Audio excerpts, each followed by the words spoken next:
ఈ తెలంగాణ రాష్ట్రంలో BC, SC, ST మైనార్టీలు 85% ఉన్నటువంటి జనాభా ఉంది. దానిలో భాగంగానే ఈ నర్సంపేట మున్సిపాలిటీలో మేము బీసీ, ఎస్సీ, ఎస్టీ మైనార్టీలమందరం కలిసి పోటీ చేయడం జరుగుతుంది. గతంలో చేసినటువంటి కౌన్సిలర్లు కావచ్చు, తర్వాత వాళ్ళ రాజకీయ అనుభవం ఉన్నటువంటి నాయకులు కావచ్చు, వాళ్ళ జీవితకాలం నుంచి కూడా వాళ్ళు రాజకీయాలనే చేస్తున్నారు. మరి అభివృద్ధి చేసిన దాఖలాలు ఎక్కడ కూడా కనిపించడం లేదు.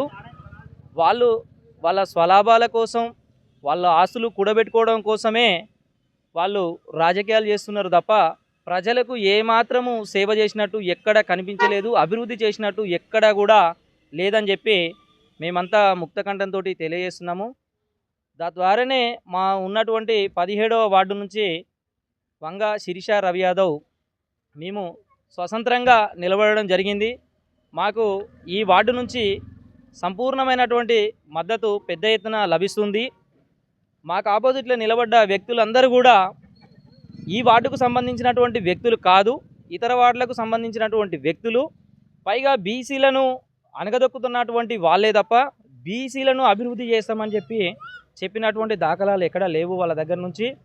కాబట్టి మహిళకు అవకాశం కల్పించి మహిళా మహారాణిని గెలిపించాలని చెప్పి ఈ యొక్క 17వ వార్డు నుంచి మేమంతా పెద్ద ఎత్తున సపోర్ట్ చేసుకుంటూ ముందుకు పోతున్నాము. ఇక్కడ ఉన్నటువంటి ప్రతి సమస్యను అధికారుల దృష్టికి పదే పదే తీసుకుపోవడం జరిగింది గతంలో కూడా.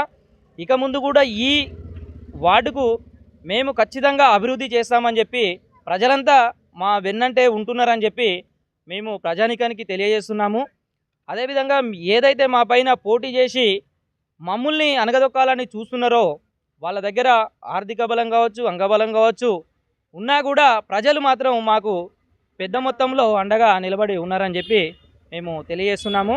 బీసీ రాజ్యాధికార సమితి and BC United front Warangal జిల్లా అధ్యక్షులు వంగ శిరీష రవి యాదవ్. నా పేరు వంగ శిరీష రవి యాదవ్. నేను 17వ వార్డులో నామినేషన్ వేయడం జరిగింది.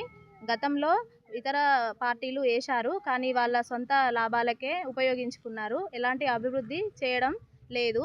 కాబట్టి ఈసారి మహిళగా నన్ను గెలిపించండి, నాకు ఓటేయండి. నేను మీకు అభివృద్ధి చేసి చూపిస్తానని చెప్తున్నాను. మహిళలందరూ కలిసి నాకు ఓటేసి నన్ను గెలిపించండి. మహిళకు ఈసారి తప్పకుండా అవకాశం ఇవ్వండి.